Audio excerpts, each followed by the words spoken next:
So first up, we have a new tie into Spider-Geddon, everybody, and here we have Vault of Spiders #1.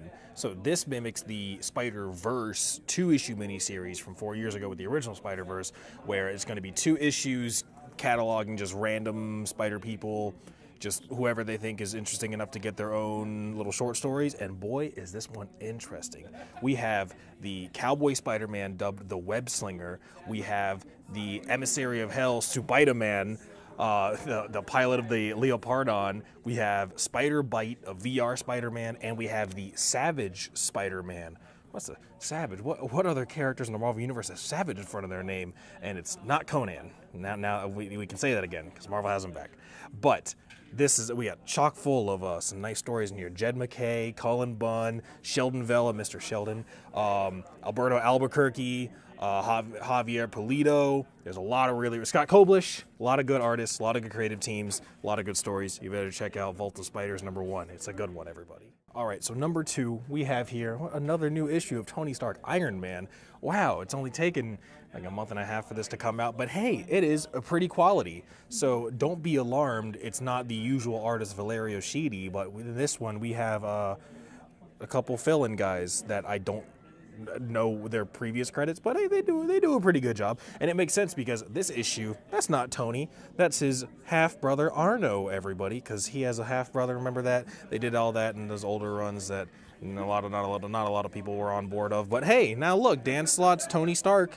It's here, it's happening. It's a lot better than the last couple of runs of Iron Man that we've had, and we have all these beautiful covers by Alexander Lozano, also a concept artist for the Spider-Man video game for PS4, so you may notice some parallels on all these covers that we have coming up. And honestly, the covers alone is good enough reason to get into it, but it's a nice issue on Arno. He's going to be making his full debut into Tony's life, I think, in the next issue, but we're slowly getting there, and hopefully this issue will come out, or this series will be more on schedule, because I like it, and you should too. Next up, we bid farewell to Old Man Logan and his 50th issue of his series. Look at that. Look how long we've had. We had Jeff Lemire, we had Ed Brisson, and maybe a couple guys did annual stories that weren't either of these two people. But hey, it's mainly held up by 2 guys in 25 and 25 issues apiece. And Brisson's run has been just as fun as Lemire's run, which I've been very, very happy with. But hey, it's not over yet. This may be the end of Old Man Logan,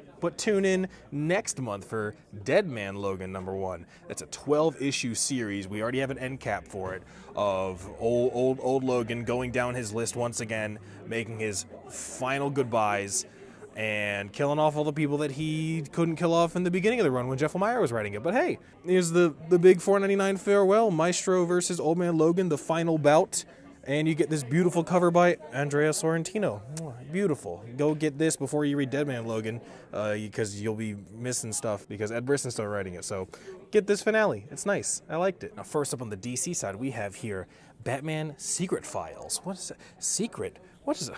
What's that? Is that a foil cover too?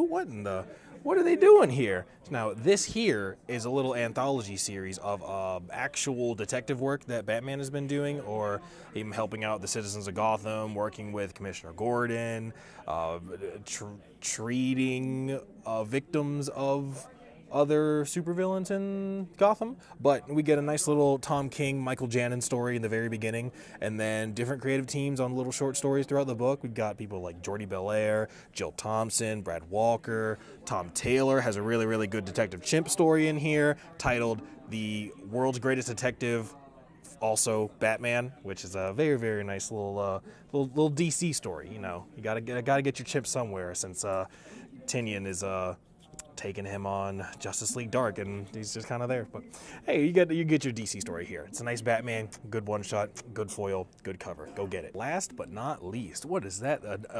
A crisis event is happening, and the second issue's finally out.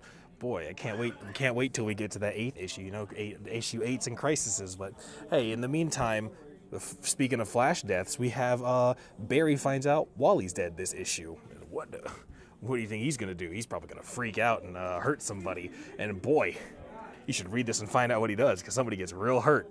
But A lot better than issue 1. I won't say a lot better, but I liked it a lot better. It has more interactions with the 2 characters that are being accused of all the murders, interacting with the big trinity, the Batman, Wonder Woman, and Superman, figuring out how their roles in this event will take place. And also, we get the trinity, their 3 little interviews with the people who run Sanctuary, or those little 9-panel grid interviews with everybody. You got a Poison Ivy one, Batman one, Superman one, Wonder Woman one, and I think those are the only characters that have their little interview sections in here. But the Batman one is heavy because, you know, it's Tom King. He's got to make Batman have the saddest stories in every single book that has Batman in it, and I'm not complaining. I love it. I love it a lot. So go ahead and get your second issue of Heroes in Crisis because it is a crisis.